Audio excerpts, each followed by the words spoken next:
दूत घोररूपे महारावे भैरवी नमोस्तुते।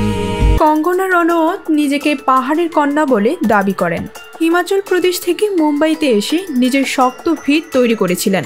গত বছর থেকে হিমাচল প্রদেশের মন্ত্রী কেন্দ্রের সাংসদের ভূমিকা পালন করেছেন তিনি। আর প্রেম দিবসে এবার নতুন অধ্যায় শুরু হলো কঙ্গনার। নিজের এই নতুন অধ্যায়কে প্রেমের কাহিনী বলে অভিহিত করলেন তিনি।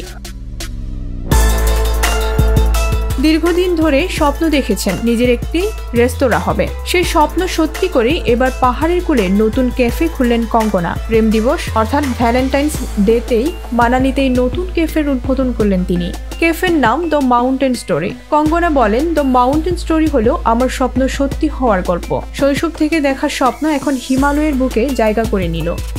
এই ক্যাফে শুধুই খাওয়া দাওয়ার জন্য নয়, এই ক্যাফে একটা প্রেমের গল্পের মতো। এই ক্যাফে উৎসর্গ করতে চাই আমার মায়ের রান্নাঘর থেকে ভেসে আসা সুগন্ধ ও পর্বতমালার প্রশান্ত সৌন্দর্যকে। পাহাড়ের বিশেষ কিছু পথ রয়েছে কঙ্গনার নতুন ক্যাফেতে। সমাজ মাধ্যমেও ক্যাফের বেশ কিছু ঝলক তুলে ধরেছেন অভিনেত্রী। সেখানে তিনি বলেন, দ্য মাউন্টেন স্টোরি প্রথম রাত, স্বপ্ন সত্যি হলো আজ। যারা আমাকে সহযোগিতা করেছেন তাদের সকলকে ধন্যবাদ। 2020 সাল থেকে এই ক্যাফের কাজ শুরু করেছিলেন কঙ্গনা। পুরনো সাক্ষাৎকারে কঙ্গনা বলেছিলেন, আমি একটা রেস্তোরাঁ খুলতে চাই। সারা বিশ্বের নানান রকম খাবার থাকবে সেই রেস্তোরাঁয়। আমি সারা বিশ্বের খাবার খেয়েছি, নানা ধরনের খাবারের প্রণালী আমার কাছে রয়েছে।